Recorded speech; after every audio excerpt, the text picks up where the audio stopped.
The Ha Giang Loop is one of the most epic things you can do in Vietnam. But figuring out exactly how to do it, that part can feel a bit overwhelming. Sleeper buses, tour companies, self-driving versus easy rider, and yeah, am I gonna drive off a cliff? It's a lot. So in this video, I'm breaking it all down. How to do it right, how to do it safely, and how to save a little money along the way.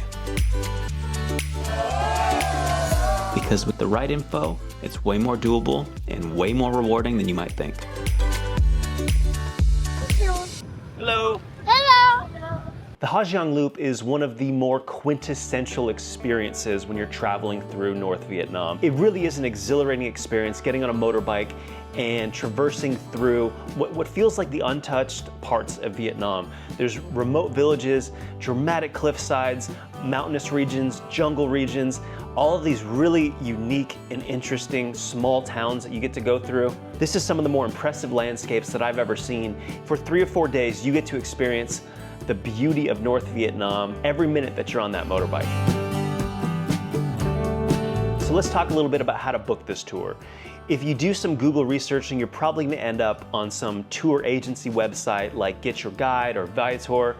These companies will set you up with a great tour, don't get me wrong, but you're gonna pay a little bit extra. So I would recommend, if you wanna save $1 or $2, book directly with a Vietnamese tour agency. I went with an agency called Chestnut Travel.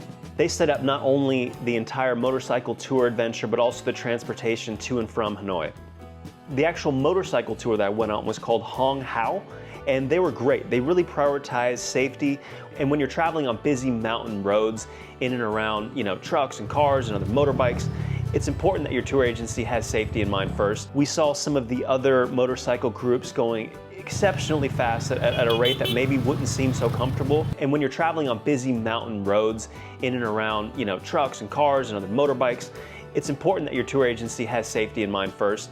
They seem to be one of the better tour agencies, but there are a ton of them in Vietnam. I'm sure you can do your own research and find a great one. One of the things that you'll have to decide up front is whether you will be the one actually doing the driving of the motorcycle, or whether you'll go with an easy rider option, which essentially is just you sitting on the bike of a local Vietnamese guide.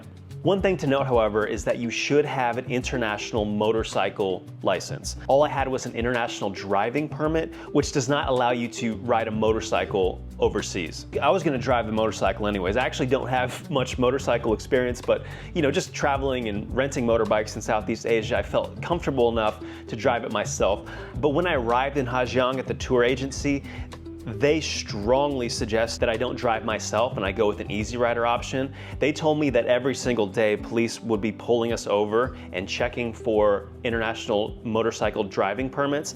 They told us we would be fined 1 million or 1.5 million Vietnamese dong every single time we got pulled over, which is about 40 to 60 bucks. It's not a ton of money, but I wasn't carrying that much cash on me, and ATMs are kind of hard to find up there in the rural parts of Ha Giang.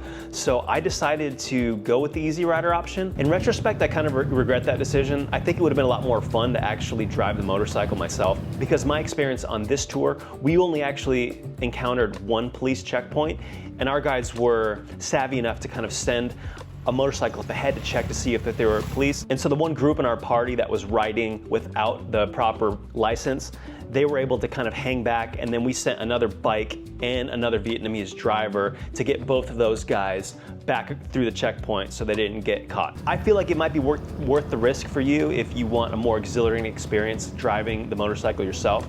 But it allowed me to get some really impressive footage while I was on the back of the motorbike, and you're able to just kind of relax and take in the sights. So I wasn't upset with going with the easy rider option. I think that it actually helped out in maybe creating this video and just being able to enjoy the countryside without worrying about the safety of the driving and whatnot. I could kind of just chill in the back there and take in the beauty of North Vietnam. Since I opted for the easy rider option, I did have to pay like an extra $30 for that. So the total price for me as an easy rider option came out to be about $250 for the entire experience. So a little bit about the transport from Hanoi to Ha Giang. There's probably multiple ways to get up there. All these tours in Vietnam are kind of like organized chaos. You never really know exactly where you're going or what you're doing, and the drivers rarely speak any English. They always get you to where you need to go, but you never really know what's going on half the time. So originally I get in a van, they take me to a place where there's a bunch of people waiting, and then all these big giant buses pull up, and then they read off names of who gets on which bus. The goal is to be able to get some sleep on the way up there. It's about a 5-hour journey. Originally they put me in a sleeper bus that sucked. It was not good. Like the leg room was awful, it was really cramped, it was uncomfortable, not my favorite. And then maybe about 45 minutes, they told me to get off the bus and then get on a different bus. Well, plot twist, got put in a different bus. This one's a little more spacious though.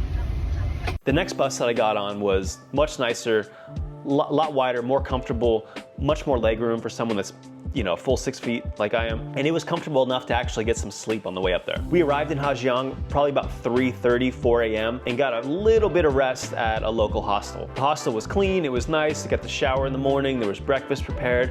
Also, one thing to note, if you're traveling with like a larger backpack or a larger piece of luggage, they can hold your luggage in Ha Giang at the hostel, and then you can take a smaller bag on the motorbike because they have to strap all the bags to your motorbike, so you can't take a big bag with you. Your tour guide leader found you and put you in a group, and we took off.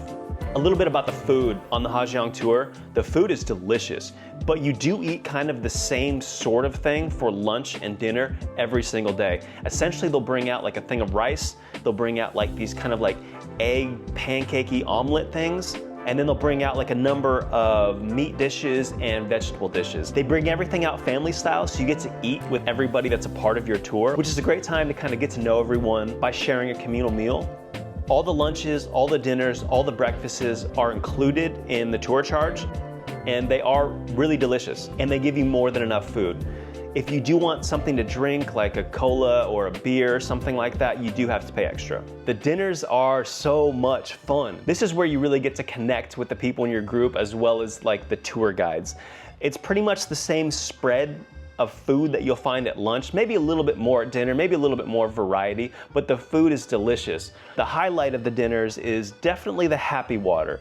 Happy water is essentially just a local fermented drink made from rice or corn that is very alcoholic. So you take shots of this. The locals there, like, they love their happy water, and each like region or even village that you go to will kind of brew it or make it like differently than everywhere else, and they kind of take pride in that, which is cool.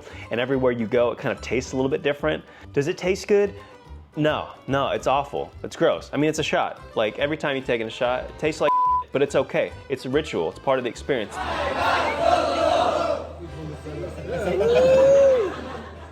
Oh man. And then they lead you in a traditional like cheers. So our tour guide Lo led us in the first cheers. Are you ready? Yes. Một ai ba du. Một ai ba du. Ai ba du. Ai ba du. Ai ba du du du. Ai ba du du du. Ai ba uống. Ai ba uống. Hết. And then by about the fourth or fifth shot, we were all kind of taking turns like leading the round of cheers. Một bài du. Một bài du.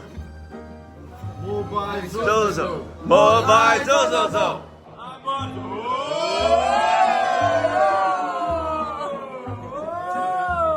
So it was a really fun, festive atmosphere. One of the cool things that we actually did with like the locals and everyone, all the dudes would kind of get together and play this game that was kind of like a hacky sack game, like a foot bag. The Vietnamese game is called Da Ca, and instead of using a ball, they use this little thing called a shuttlecock. Typically consists of a rubber or plastic base with several feathers attached to it. And you play this game just like you play hacky sack. You just stand in a circle with everyone and try and keep the shuttlecock from hitting the ground using everything but your hands. But almost at every single rest stop, someone would pull one of these things out, and then we would all just get around in a circle. And this was really an enjoyable experience and a way to kind of connect with fellow travelers as well as the locals there. I know safety is a bit of concern for people when they're researching the Ha Giang Loop. How safe did it feel to me? To me, it felt very safe. If you're comfortable either driving on a motorbike or riding as a passenger on one, you should be fine going on the Ha Giang Loop. It didn't feel particularly dangerous. The roads are mostly in pretty good condition.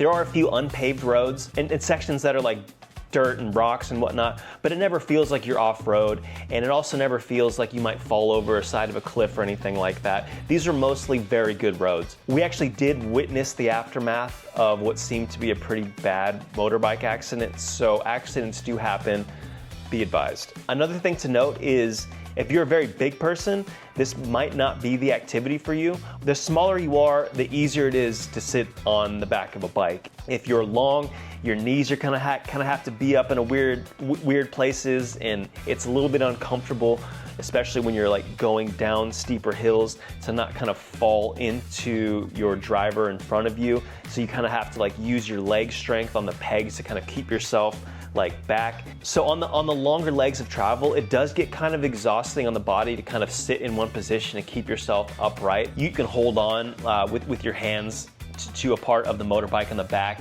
So just kind of holding this position for a very long time does kind of take a toll on the body. So if you're not kind of fit enough, or if you're a big person, this way or this way, I wouldn't recommend it. Here are some tips that you're gonna need to know before you do the Ha Giang Loop. I strongly suggest you go when the weather's nice. I was there in late March, early April, so kind of the beginning of spring, and the weather was fantastic. Like, it was so good. I rarely got hot, I rarely got cold. The perfect time of year to go is spring or in fall. The summers are incredibly rainy and hot, and then the wintertime, it gets very cold. They do run the Ha Giang Loop tours year-round, but I would strongly suggest picking a date in the fall or the spring to go. Wear sunblock. Make sure that you either cover up your body, like your shoulders, or wear sunblock, because you will be in full sun exposure for large portions of every single day. So if you don't have any sunblock on, you are going to get roasted. If you are on the adventurous side, go ahead and drive your own motorbike. The roads are not any more dangerous than anywhere else in Vietnam, especially like in a bigger city. I'd feel much more comfortable driving on some of these back roads than I would through Hanoi. So if you got your motorcycle license and you're comfortable on a motorbike, drive yourself. It'd be so much fun. I can't wait to do that next time. Another tip, bring cash. Although everything technically is included, you're gonna wanna buy like a little drink here, a little souvenir there. You're gonna wanna tip someone here or there. You will want cash on you for various things, so make sure to bring some cash with you. Another tip, if you book a tour that includes the transportation from Hanoi to Ha Giang, definitely get the nicest, most upgraded bus that you can find. I think I experienced both kinds of buses, and definitely the upgraded one was worth it. The Ha Giang Loop is more than just a motorbiking adventure. It's an immersive journey through one of Vietnam's most remote and beautiful regions. The combination of thrilling rides, breathtaking scenery, and rich cultural experiences make it a must-do for anyone visiting northern Vietnam. Now it's time to see what the journey is actually like, because trust me, the ride itself is something else. The Ha Giang Loop is one of the most unforgettable experiences I've ever had, and I've got a full video that takes you day by day through the adventure, showing you exactly what it feels like to be out there. So if you're curious about what this trip is really like, hit that next video and come along for the ride.